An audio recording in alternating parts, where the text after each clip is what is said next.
పెళ్లిళ్ల season ప్రారంభం కావడంతో రేపు ఎల్లుండి వందలాది వివాహాలు అన్నవరంలోనే 200కు పైగా జంటలు సందడి చేయనున్నాయి. గురు శుక్రవారాల్లో పెళ్లి బాజాల మోత మోగనుంది. పల్లెలు పట్టణాల్లో ఎక్కడ చూసినా సందడే కనిపిస్తుంది. శ్రావణ మాసంలో మంచి ముహూర్తాలు ఈ నెల 22, 23 తేదీల్లో ఉండటంతో ఉమ్మడి జిల్లాలో 1000 వరకు వివాహాలు జరగవచ్చని అంచనా వేస్తున్నారు. సత్య రత్నగిరులపై కళ్యాణ మండపాలు, ఇతర ప్రదేశాల వివాహాలు అధికంగా ఉంటాయి. ఈ నెల 22న 92, 23వ తేదీన 87 వివాహాలకు ఇప్పటికే ఏర్పాట్లు జరిగాయి. ఇవి కాక ఆలయ ప్రాంగణాల్లో మరో 30 నుంచి 50 వివాహాలు జరుగుతాయని అంచనా. సత్యగిరిపై విష్ణు సదన్లో 36 హాళ్లు ఉన్నాయి. ఉచిత కళ్యాణ మండపాల్లో ఒకేసారి 28 వివాహాలు చేసుకునే అవకాశం ఉంది.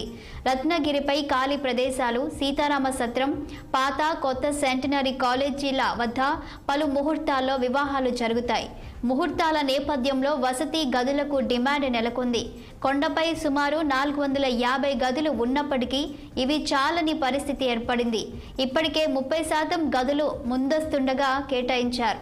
ప్రజాప్రతినిధులు, ఉన్నత అధికారుల నుంచి సిఫార్సు లేఖలు పెద్ద సంఖ్యలో వచ్చాయి. దీంతో ఇబ్బందులు లేకుండా అధికారులు గదులను సర్దుబాటు చేస్తున్నారు. కాగా రత్నగిరిపై వివాహ గుమ్మాటలు వేసుకునే వారి నుంచి దేవస్థానమే ప్రస్తుతానికి రుసుము వసూలు చేస్తుంది. వివాహాలు చేసుకునే వారు మండపాలు వేసుకుంటే నిర్ణీత సొమ్మును తీసుకొని రసీదు ఇస్తారు. ఇలా వసూలు చేసిన సొమ్ము కొంత పక్కదారి పడుతున్నట్లు తెలుస్తుంది. ఇక దేవస్థానంలో కొంతమంది భద్రతా సిబ్బంది నిర్లక్ష్యంగా వ్యవహరిస్తున్నారనే ఆరోపణలున్నాయి.